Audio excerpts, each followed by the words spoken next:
Like we had the basil sprouts and the lemon thyme and all that shit, and I just, I kind of moved past it. I think my phone's blowing up. That's your phone? Oh, dude, how You fucking loser. That's almost as bad as you coughing out pasta. I didn't cough no pasta. Dude, I'm stuck between a wall and a fat place. What does that mean? What are you talking about? What's up, everybody? Welcome back to another episode of Buffet Buds. My name is Mark Anthony Synagoga, and this is JJ Lieberman. Today, we're north of Toronto in Richmond Hill at the amazing Andolini'S Italian modern food market for a not so buffet style type of eating, but we're gonna crush pizza, pasta, maybe chicken parm or not. There better not be fucking chicken parm. All right, let's No go. chicken parm. Let's go crush some food.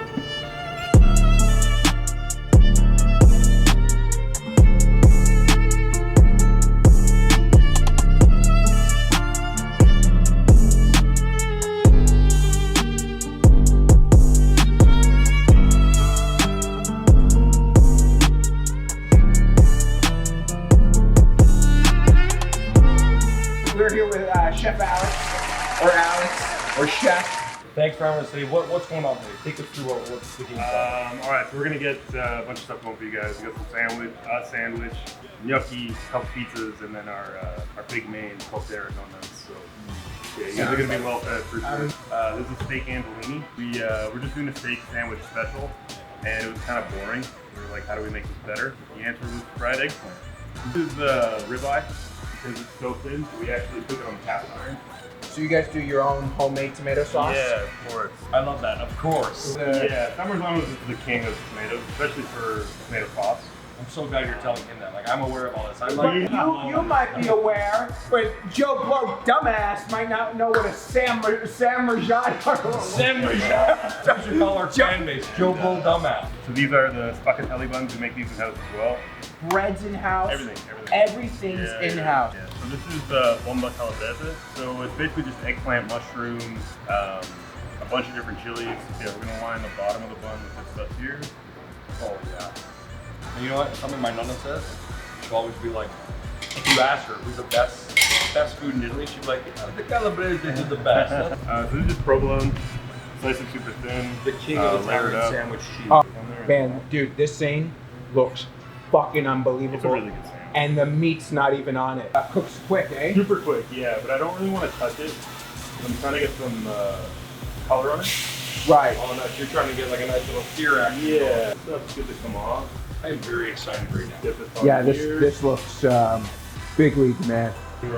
So a little bit of caramelization on the Wow, buddy, look at that cheese. It's still gonna golden. be super nice and soft, but the outside's gonna be nice and crisp. Oh. Wow. So you said that this was the game changer that really elevated the sandwich. The eggplant, yeah. It was The before eggplant. it was just a pepperoni and a steak, and I was like, it's kind of Right. boring. Put them on with tweezers. So you put a nice little fold over. Oh, yeah, wow. so Look. it gives it a little bit of height. This is the roasted garlic aioli. So it's not really roasted, it's confit. It's the confit garlic that we use in the garlic oil. Gets used in this, and then we finish it with a little bit of crunchy mustard. That's the kind of graininess Oh, in there. so awesome. So Yeah. no waste going on. Look at that. Look at the fucking looking. layers. Look at the cheese coming Your out. fingers away from there, bro. This is it. Honestly, it's amazing. It really. You know what the most interesting thing is? How you get like the layers when you eat it. Like you can taste the crunch from the eggplant. That's so good. It's like inside the crunch of the bread of the crunch. It's like two sandwiches in one. It really the is. eggplant parm and the steak on top. And you know what? There's a lot of places like that I'm sure you know of. They sell the sandwich at like $8, but it's just the bread. Yeah, well, and you know the place that's I'm one talking thing. about. There's a few. Yeah, and then you add it And then up. they see our prices and they're like, oh, that's an expensive. It's like, yeah, but everything's already on it. What I'll never say often about a sandwich. This is like a gourmet sandwich. So this was actually kind of like a secret menu thing for a while. Like people knew about it and we'd make it for them if they asked. But just recently, I'd say in the past 2 weeks with our updated menu, it's actually on the menu. I'm a fan of secret glory holes. So Pretty much the same thing. we're gonna eat the pizza now. Yeah, but we gotta free it up. We gotta free up some space. Free up what space? The space. Guy, you got a fucking storage locker in your stomach. What are you talking about? We need the metabolism boost. We gotta get some fucking stonage going. So we're gonna go get high, proper high. You wanna get high with this? Fuck yeah. Listen to me, Today we're smoking Dance Hall by Spinach. It's a nice little sativa, gonna get us nice and fucking ripped. Yes, I'm saying, like, I've been in a couple kitchens where I used to know these guys used to the fucking You've been in a couple kitchens, you fucking liar. I feel bad laughing because I'm a big guy too, but some of them are hitting. Some of them are hitting. Do you think some of the best work is done from stoner chefs, or like? It's just such a high stress job. Like really, really stressful. It's really high energy. That's why like a lot of us are just pissed off assholes. Very similar to comedians. I feel like so many chefs and so many cooks are just straight shooters with stuff. Is this the Andolini'S garden or what? Yeah. Yeah, literally. My grandparents' place is literally on my way to work. So if I needed, especially during the summer, like when they're like during quarantine, their garden was fucking booming. They had nothing else to do. We gave my grandfather seeds at the beginning of the season, like wheat. Yeah. And I gave my girl seeds last night on her face. Oh! Oh! I was just gonna say we told my grandfather to just grow it like tomatoes. Like if you can grow tomatoes, you can grow weed. Yeah. Like, well, I know some fucking old Italians that can grow some goddamn tomatoes. And he's for it. We've got like fucking 6-7 garbage bags coming Fuck out of yeah. it. It's fucking insane. So dropping, speaking of ready, I'm ready to eat some pizza. Yes, How I'm about ready. that, huh? You like that? How about that? Fucking kids getting used to the industry. This guy's like, you see, I finally nailed the transition without you telling me. Let's go. There we go. So what we're gonna do today, you're gonna make us two pies. Do you pies. call it pies? Can I call it pies? I don't call them pies. I don't call them pies. First time I was ever in California with a buddy of mine from New York, he tried to order pizzas. He's asking the guy for 2 cheese pies. I've never heard someone more confused in my life. The guy's like, sure, I don't know what the fuck you're asking me. I love calling it a pie. So we're making 2 pizzas. Yeah. Yes, we're gonna do 2 pretty traditional ones. We're gonna do just a margarita. Margarita. The other one we're gonna do called the Fredo. All of our pizzas are named after Godfather characters. Love that. Fucking hilarious. So the margarita is actually a Michael. I know it was you, Fredo. You broke my heart. So the first time I was in Rome, I went to go get a pizza, and you're literally like, they don't really have a margarita. It would just be like, so they had one that was just sauce, basil and tomato sauce, and then they had one that was just cheese and like boiled potatoes. And that's what Like, what the fuck? Where you fucking Italians on pizza? Like me, ignorant idiot, not knowing any better, 18 years old. And I fell in love with it. Like I was in Rome for a month doing a course, and it's like it became my favorite thing. Just that potato pizza. I owe it to that, I guess. By the I'm way, crying along that. these plates are so heavy. You're ripped. Okay, let's make it happen. When you're eating pizza stone, there is that, like, everything's heightened, so you want that crunch. Yeah. You want that. You want the texture. I wanted a pizza that you could eat cold. As like terrible as it is. No, that's you literally no, make you no, let no. it sit for like an hour and then go and eat it. It's like, because that's how mostly, like, if you're ordering a pizza, it's gonna sit up there for 5-10 minutes before you come pick it up. And then they have a 10-15 minute drive home. So it's like, I need a pizza that's gonna hold up to that. Right. And obviously it's not gonna be a hot pizza, but it should still be enjoyable. This is remilled semolina. They call it Semolina Di Machinata. I really like using this for the pizza. It adds a little bit of texture to the outside, and just so it doesn't stick, we're gonna kind of just coat it in the flour. You're like building the crust right from the gate. Yeah, you really want to form your crust out from the beginning, especially when it's fermented like this. You want to trap all that gap in there, because that's what's gonna give you the height. Potato. Really just gonna grate it. Oh wow, that's so cool. JJ's never seen a grater before. No, I've never seen a pizza like that before, you fucking idiot. Yeah, it was actually a customer who told me about this. He's like, yeah, we're at this place in Italy, and they took the potato and they grated it on the pizza. And I was like, holy shit, that sounds awesome. So no sauce goes on there? No sauce. So again, this is kind of like that ode to the Roman one, where it was no sauce, just cheese and potatoes. The rosemary oil. Yeah. I'm gonna smell it. No. It'd be funny if you just said, comedy, food show. And then, so these are the tomatoes we use. Bianco di Napoli. They're fucking awesome.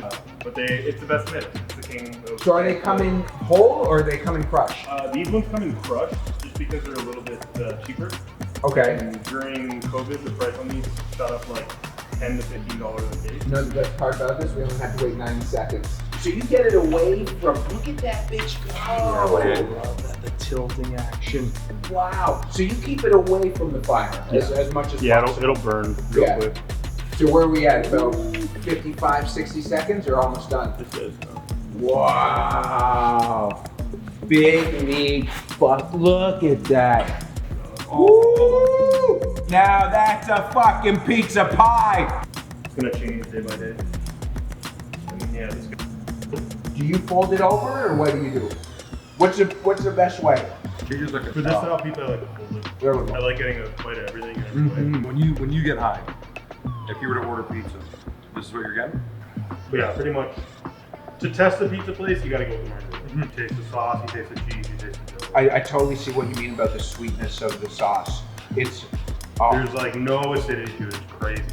We just had some of the best pizza I've ever had as someone who loves pizza. But now what we're gonna do is the main course. Yeah, we wanted to do like a share plate that was literally like dinner at Nana's. Like, you go to Nana's house, you get the meats, everything kind of cooked in one big pot, and you're just kind of eating it. We wanted to kind of do that with a little bit of technique behind it. So this is a dinner for two. It's one bone of short rib. The short rib gets sous vide for 2 hours with red peppers and onions. We then take that liquid, and that gives you the glaze. That's this guy here. So this kind of gets brushed on top of the short rib. We take a fennel sausage that gets braised with peppers and onions as well in tomato sauce. And then we have our house meatballs, which are mostly pork. It's a super fatty pork, so it's like 50% pork shoulder, 25% pork jowl. So it's like That's 80, what you 20. have. Yeah. So all the meats, and then we get some of those steamed potatoes that we did on the other pizza. We kind of break them up, and we deep fry them with a sprig of rosemary. When they're done, they get tossed with some pecorino and black pepper. Do the potatoes on the side with the peppers and onions, kind of topping them, and then all the meats are in a big bowl for you. So is there a good way to eat it, or you just dig it? Just dig it. So this is what you would suggest to someone: get a pizza, get a dinner for. Yeah, absolutely. I had the meatball. It's fucking outstanding. I hate when you have meatballs sometimes there's a lot of filler in there. Yeah. Or they They're overdo a it. meaty meatball. Yeah, these are great. It's so nice to get the potatoes in the same bite as the sauce. So we've had this battle with all the chefs. I can't wait for him to side. Here it comes. And now we're gonna get it with you. As a disciple of Sopranos, I call this gravy. And I'm just not even gonna entertain it. No, that's not even like an Italian-American thing. It's like a Jersey. New York. yeah. Like that's literally it. There's nobody else in the world who calls it gravy. Can I just get some macaroni and gravy? Ma che cos'è questo gravy? Paolo, he doesn't know what you say. Gravy. Tomato sauce. Like gabagool. Like I can't say it. it's the same thing. It's hilarious. The mozzarella and the ricotta. Oh my god. But You say it like ironically. You know what I mean? Yeah, you don't say it seriously. Gabagool. A slice of gabagool. The gabagool. Gabagool. Лежит в больнице. Доктора говорят, серьезно. The meatballs are great. They're Whenever all- we make a batch of meatballs, the first thing I do is I take 4 of them and make myself a sandwich. Here's the thing I just saw. This is a fat guy thing because I've never seen someone else do it. He put the knife in his mouth and licked the knife. Did you see that? You're literally willing to cut off your tongue. I'm not an idiot. I know how to use my I think mouth. that speaks to the food. If anything. Right? This is how I envision the potatoes with the Say gravy, you cocksucker. the gravy. With the gravy on it. This is a thing though, right? Like putting the sauce on the potatoes. Absolutely. Yeah. It just can't I don't be- want to do it for you, but it's definitely the move. Honestly, I just like if I were to do it for you, by the time you got the potatoes, it'd be super soggy. our goal for the show is to literally showcase Canadian badasses. Whether it's you're making burgers, you're making pizza, and you would never know that in a place just north of Toronto, there's a dish like this where you're not considered fine dining, but No, if you went to a top restaurant, a fine dining restaurant, this is what you expect. Thank you, And to get it here, it's like Food doesn't need to suck just because it's in a casual environment. Absolutely. And that's what we wanted to do. Your neighborhood place, but sort of elevated. This is nostalgic for me, and I'm eating it now. And like, it flashes of my grandma's, whatever, right? You go back. I have to execute it on even on a better level. Yeah. Right? You know what I mean? So hats off to you, man. even if there wasn't COVID, you're killing it in the culinary game. But I think especially now that people need to come out and support places like Andolini'S, and I honestly hope like you guys just absolutely crush it because this food was amazing. Thank you guys so much for tuning in. Again, this is Buffet Buds. I'm Mark Anthony. This is JJ Lieber. Thank you guys so much. Thank you, Andolini'S. Thank you, Chef Alex, for taking over today. And support local restaurants. It's super important. Follow, like, subscribe. We'll catch you guys next time. Thanks. Thank you.